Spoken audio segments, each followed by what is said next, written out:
ஒலிவிர் ஹாபர் எங்களுடைய பெருந்தலைவர் அஷ்ரப் அவர்கள் ஒரு நல்லெண்ணத்தோடு அன்று அமைச்சராக இருந்த பொழுது கட்டிய அந்த ஹாபர் இன்று மக்களுக்கு பயனில்லாததாக, அந்த ஹாபருடைய தாக்கம் இந்த ஊராக அதே போல கல்முனை பல பகுதிகளில் இருக்கின்ற ஊர் மக்களுக்கும் மீனவர்களுக்கும் பாதிப்பாக இருக்கிறது. அதே போல அருகில் இருக்கின்ற ஏனைய கிராமங்களுக்கும் திருக்கோயில் இன்னொரு கிராமங்களுக்கும் அது பாதிப்பாக இருக்கிறது. எனவே அந்த ஹாபரை கடந்த அரசாங்கத்தில் இருந்த மீன்பிடி அமைச்சு அதை பொறுப்படுத்தார்கள். ஆனால் எந்தவித வேலை திட்டத்தையும் செய்ததாக நாங்கள் காணவில்லை. எனவே ரிஷாத் பத்ருதீன் மந்திரித்துமா ஒபத்துமாட்ட வினாடி 13ක් කාලයක් ලැබෙනවා. பிஸ்மில்லாஹிர் ரஹ்மானிர் ரஹீம். இந்த இரண்டு அமைச்சுக்களுடைய விவாதம் நடைபெற்றுக் கொண்டிருக்கிறது. குறிப்பாக கிராமிய அபிவிருத்தி சம்பந்தமாக பல நல்ல கருத்துக்கள் இந்த சபையிலே முன்வைக்கப்பட்டிருக்கிறது. அந்த விடயங்களை இதற்கு பொறுப்பான அமைச்சு நடைமுறைப்படுத்த வேண்டும் என்று முதலிலே நான் வேண்டுகோள் விடுக்கின்றேன். இந்த நாட்டிலே வந்த அரசாங்கங்கள் ஜனசக்தி, ஜனசவிய, சமுர்த்தி, இப்பொழுது அஸ்வஸ்ம என்று தலைப்பிலே வறுமையை போக்குவதற்காக பல திட்டங்களை கொண்டு வந்தாலும் வறுமை கோட்டுக்கு கீழே இருக்கின்றவர்கள் தொடர்ந்தும் வறுமையிலே தான் இருந்து கொண்டிருக்கிறார்கள். எனவே எல்லாமே அதிகமான திட்டங்கள் அரசியல் மயப்படுத்தப்பட்டதாக இருந்ததும் இதனுடைய முன்னேற்றமின்மைக்கான காரணமாக நாங்கள் பார்க்கிறோம். அஸ்வஸ்ம திட்டத்தை கடந்த அரசாங்கம் ஆரம்பித்தது. அதன் பிறகு அஸ்வஸ்ம திட்டம் இப்பொழுது இந்த அரசாங்கமும் அதை முன்னெடுத்து செல்லுகிறது. கடந்த அரசாங்கம் அதை ஆரம்பிக்கின்ற பொழுது அதை சரியாக அந்த ஆய்வுகளை தகுதியானவர்களை தெரிவு செய்கின்ற விஷயத்திலே தவறிழைத்திருக்கிறது. சமுர்த்தி அதிகாரிகள் பல்லாயிரக்கணக்கான அதிகாரிகள் இருந்த பொழுதும் அவர்களோடு ஒரு சரியான புரிந்துணர்வின்மையினால் இவர்கள் அந்த அஸ்வஸ்ம திட்டத்தை வேறொரு திட்டம் போல கொண்டு வந்து தகுதியான பலர் இருக்க தகுதி இல்லாத பலர் அதை பெறுகின்ற ஒரு சோகமான ஒரு துன்பகரமான நிகழ்வை எமது மாவட்டங்களிலே நாங்கள் கண்டோம். எனவே அதிலே எதிர்காலத்திலாவது மாற்றங்களை நீங்கள் கொண்டு வர வேண்டும் என்று நாங்கள் இந்த அரசாங்கத்திடத்திலே வேண்டுகோள் விடுக்கின்றோம். அதாவது QR சிஸ்டத்திலே ஆட்களை தெரிவு செய்கின்ற பொழுது அங்கு தவறுகள் இருக்கின்றதா இல்லையா என்பதை பார்வையிடுவதற்கான மேலதிகாரிகள் இல்லை. அதை அந்தந்த பிரதேச செயலாளர்களுக்கு பொறுப்பு கொடுத்து அதை ஃபைனலாக அவர்களுடைய முடிவுக்கு கொடுக்கின்ற பொழுது பாதிக்கப்படுகின்ற மக்கள் போய் முறையீடு செய்வதற்கும் நியாயம் கேட்பதற்கும் ஒரு அதிகாரி பிரதேச செயலாளர் இருப்பார். இல்லை என்றால் இந்த பாதிக்கப்படுகின்ற மக்கள் அந்த செயலகங்களிலே போய் கேட்கப்படுகின்ற பொழுது இந்த QR சிஸ்டத்தில் எங்களால் சேஞ்ச் பண்ண முடியாது என்ற செய்தி சொல்லப்பட்டு அவர்கள் திரும்பி வேதனையோடு செல்லுகின்ற நிலையை நாங்கள் பார்க்கிறோம். எனவே அரசாங்கம் தயவு செய்து அந்த விஷயத்திலே கவனம் செலுத்த வேண்டும் என்று நாங்கள் வேண்டுகோள் விடுக்கின்றோம். அதே போலதான் இந்த அஸ்வஸ்ம திட்டத்தை சமுர்த்தி வங்கிகளை நீங்கள் பயன்படுத்த முடியும். 1083 வங்கிகள் இருக்கிறது. அந்த வங்கிகளில் நூடாக இந்த திட்டத்தை வழங்கலாம்.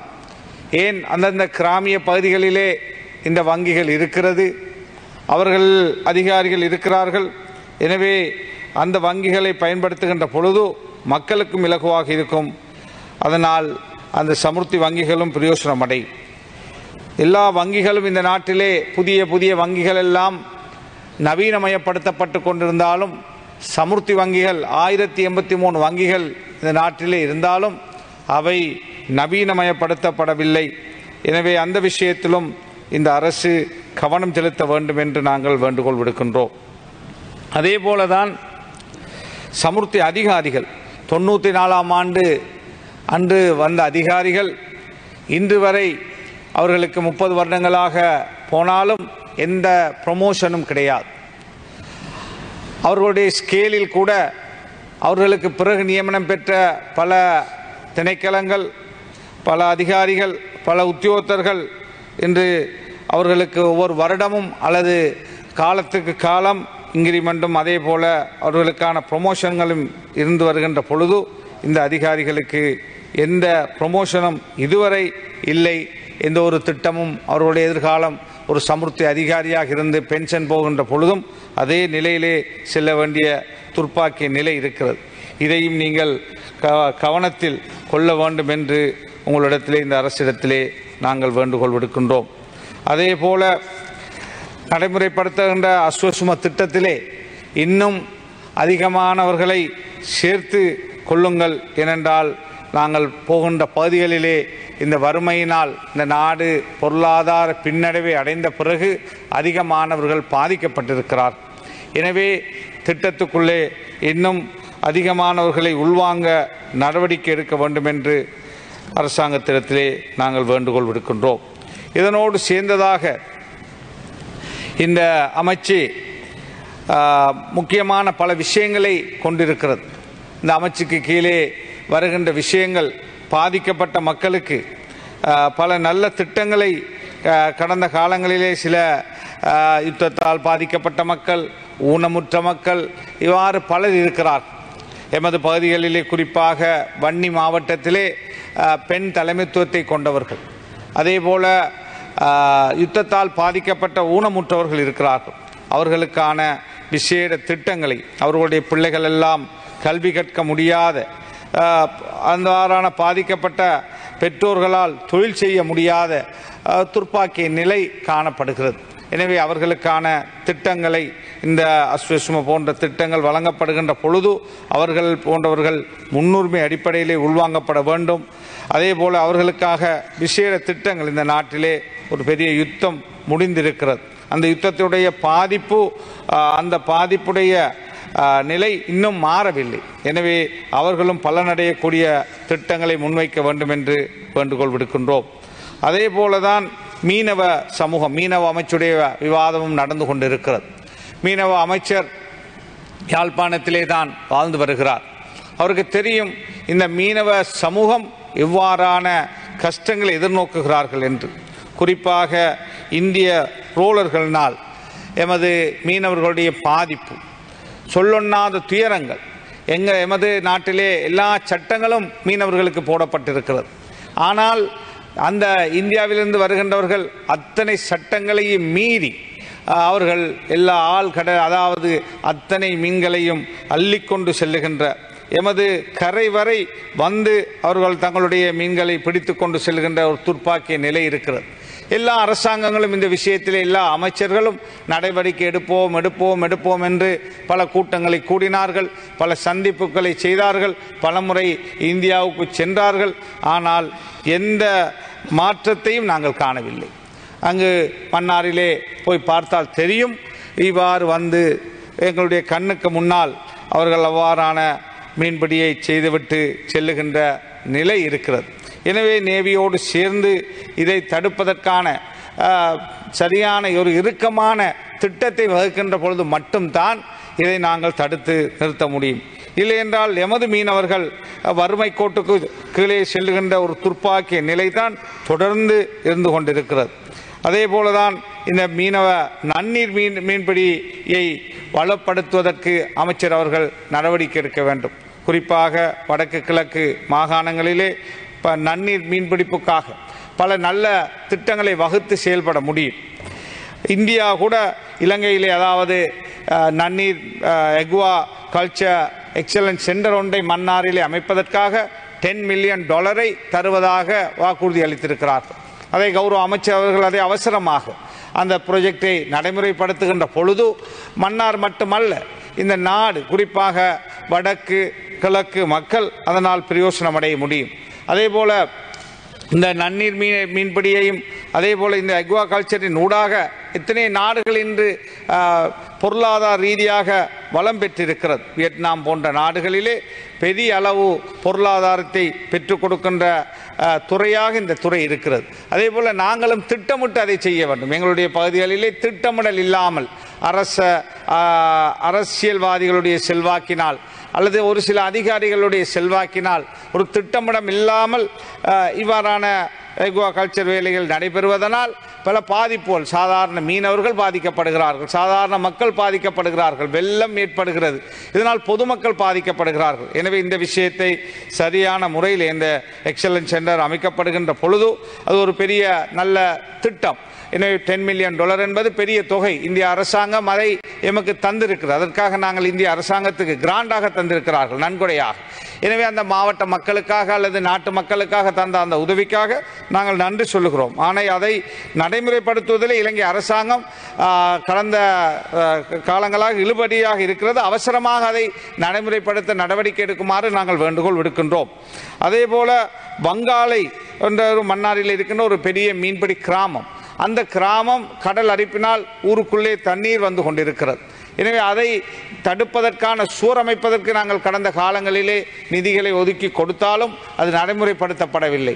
எனவே அமைச்சர் அவர்கள் அதற்கான ஒரு பெரிய நீண்ட திட்டத்தை நடைமுறைப்படுத்தி அது ஒரு பெரிய கிராமம், முன்னாள் பாராளுமன்ற உறுப்பினர்கள், முன்னாள் அரசாங்க அதிபர்கள், பல கல்வி அதிகாரிகள், ஒரு பெரிய ஒரு கத்தோலிக்க கிராமம்.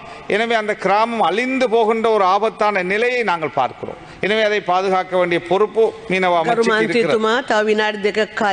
அதே போலதான் ஒலிவிர் ஹாபர், எங்களுடைய பெருந்தலைவர் அஷ்ரப் அவர்கள் ஒரு நல்லெண்ணத்தோடு அன்று அமைச்சராக இருந்த பொழுது கட்டிய அந்த ஹாபர் இன்று மக்களுக்கு பயனில்லாததாக, அந்த ஹாபருடைய தாக்கம் இந்த ஊராக, அதே போல கல்முனை பல பகுதிகளில் இருக்கின்ற ஊர் மக்களுக்கும் மீனவர்களுக்கும் பாதிப்பாக இருக்கிறது. அதே போல அருகில் இருக்கின்ற ஏனைய கிராமங்களுக்கும், திருக்கோயில், இன்னொரு கிராமங்களுக்கும் அது பாதிப்பாக இருக்கிறது. எனவே அந்த ஹாபரை கடந்த அரசாங்கத்தில் இருந்த மீன்பிடி அமைச்சு அதை பொறுப்படுத்தார்கள்.